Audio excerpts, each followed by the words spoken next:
Miss হবে না আপনার পছন্দের টিভি শো। দেখুন জি5 অ্যাপে একদম ফ্রি।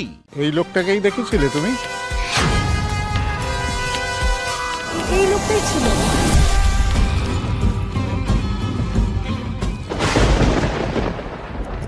এটা কি করে হলো সেটা তো আমিও বুঝতে পারছি না। কলেজ অডিটোরিয়াম কিছুদিন আগেই রেনোভেট করা হয়েছে। বোর্ড থেকে রেগুলারলি চেক করে আমাদের সেফটি মেজার্স। এখানে গাফিলতির কোনো জায়গা নেই। আমি চাইলেও গাফিলতি করতে পারবো না। তাহলে এটা কি করে হলো বলুন, উত্তর দিন।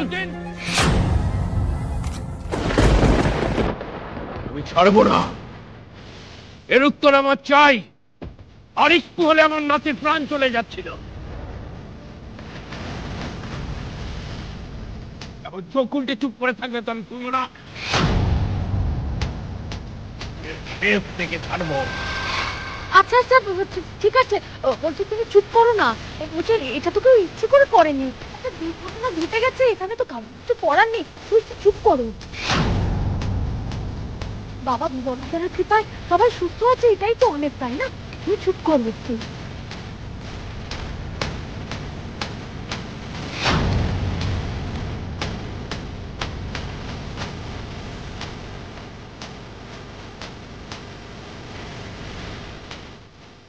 এটা কি সত্যি অ্যাক্সিডেন্ট?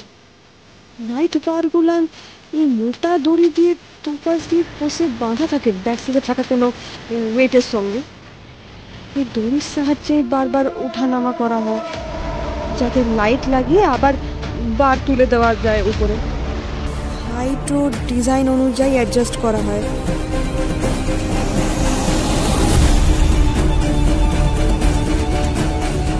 রায়ন তো আমাকে তাই শিখাইছিল। বাকি লাইট বার গুলান কিছু হলো না, এটা কেন পড়ে গেল? তাও আবার রায়ানের মাথা লক্ষ্য করে, যখন রায়ান ওখানে একা দাঁড়ায় বাকিদের সাথে কথা বলছিল। না, ব্যাপারখান দেখতে হচ্ছে।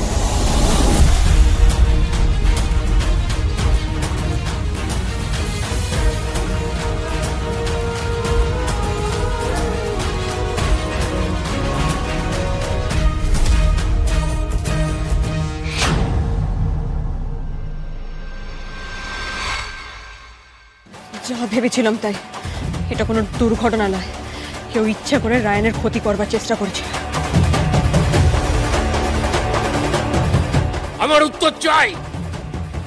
ওই লোহার বিমটা কি চেক করা হয়েছিল পারফরমেন্সের আগে?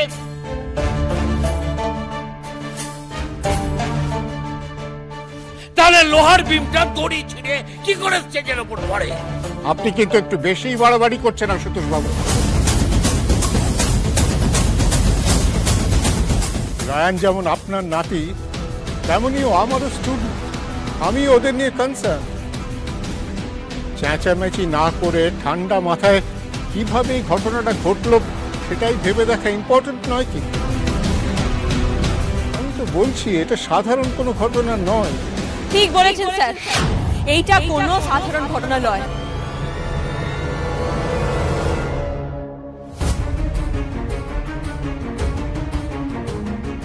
দাদু, এটা কোনো দুর্ঘটনা নয়, এটা আক্রমণ বলে। কেউ ইচ্ছা করে এই ঘটনাটা ঘটাইছে।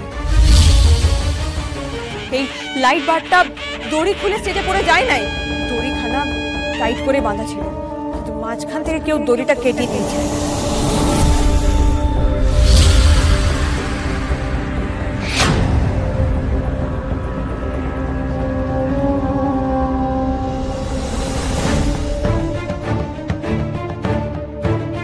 ও গড, তার মানে তো এটা অ্যাটেম্প টু মার্ডার। তার মানে এটা কেউ ইচ্ছা করে করেছে এখানে কাউকে মারার জন্য। কোন খারাপে এই ইউনিভার্সিটির মধ্যে কি করতে চাইবে? হ্যাঁ,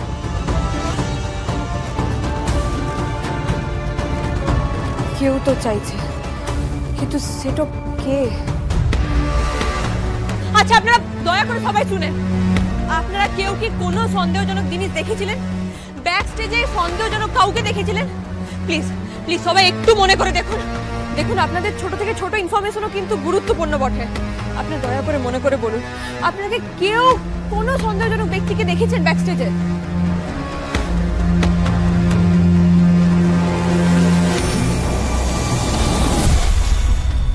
পারুল, একটা বুড়ো লোক। বুড়ো লোক?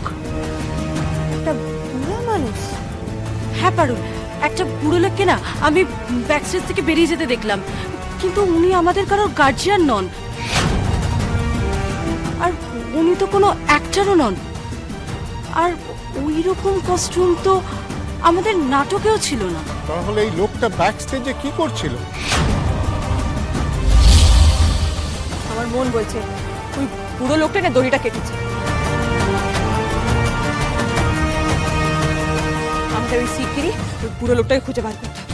প্রশান্ত, এক্ষুনি আমাদের অডিটোরিয়ামের সিসিটিভি ফুটেজটা নিয়ে এসো তো। হ্যাঁ স্যার, এক্ষুনি নিয়ে আসুন। কি অবস্থা ভাবুন, বাইরের লোক যখন খুশি গ্রিন রুমে ঢুকে পড়ছে, ব্যাক স্টেজে ঢুকে পড়ছে। স্টুডেন্টদের মিনিমাম সিকিউরিটি পর্যন্ত নেই। ইউনিভার্সিটি চালাচ্ছেন, তাই না? তুমি ওরকম করো না, তুমি একটু মাথাটা ঠান্ডা করো না। এই এত বড় একটা অনুষ্ঠানের মধ্যে এই একজন কে এলো কে গেল অত হিসেব রাখা যায়? একটু মাথাটা ঠান্ডা করো। এই যে স্যার, এরা হচ্ছে ব্যাক স্টেজের থেকে।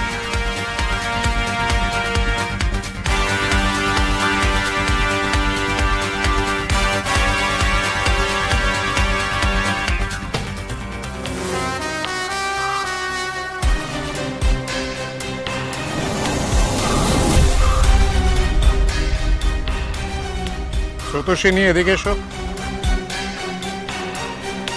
এই লোকটাকেই দেখেছিলে তুমি?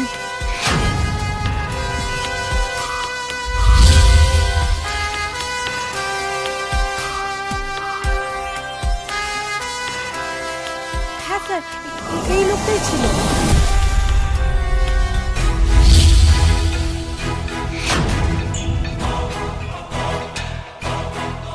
স্যার স্যার একবার দেখান।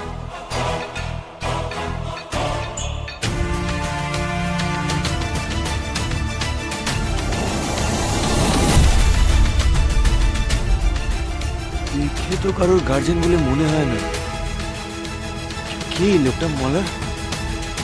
আর এ কেন দড়ি কাটতে যাবে?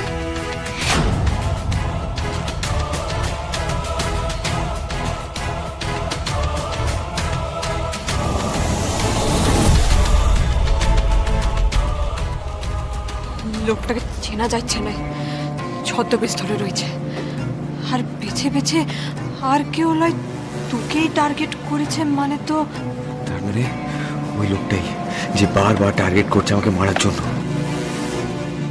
কিন্তু কে ওই লোকটা? কে সে?